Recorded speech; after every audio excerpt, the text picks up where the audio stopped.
Well, hey, I'm Jim Angerslew with the Scheffler Group, and we're going to talk about the WiPro M. This is the first device where we're using condition monitoring to monitor a wind turbine, but we're doing it in a mobile way.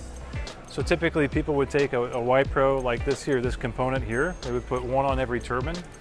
And what we've been finding is as we talk to different customers, they say, well, I don't have enough money for one of these for every turbine, but they just still want the benefit from vibration analysis. So what the WiPro M basically does is it's a mobile device where you carry this up into a turbine, you install your sensors over here on the side on magnetic bases, and once it's installed, the installer would see these lights come on. Once the lights come on, they know this device is installed properly and the data is being sent back to Fort Mill on our server so we can analyze it.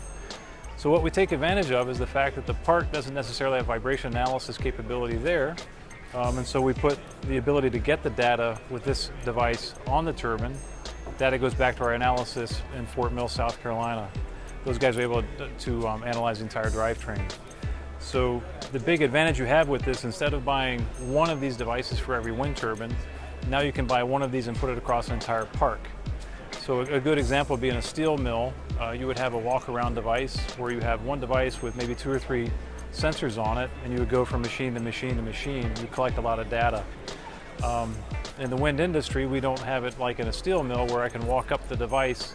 I need to put it in a machine, let it run overnight, let the device collect the data, and then go back and retrieve it. Well, in normal walk-around routes, if I was to do that, I would collect a lot of data, not knowing if it was correct or not. So in this case, what we do is we put it up in the wind turbine, let it collect data, and then that data is going live to an analyst. He's able to correct and make sure the data is processing properly, make sure the data looks good, and then he can make appropriate calls with it. But with this device, we can look at the entire drivetrain, so we can look at the main bearing, the gearbox, as well as the generator. And we use borescope typically behind this to make sure and validate everything's working properly. But thank you for your time.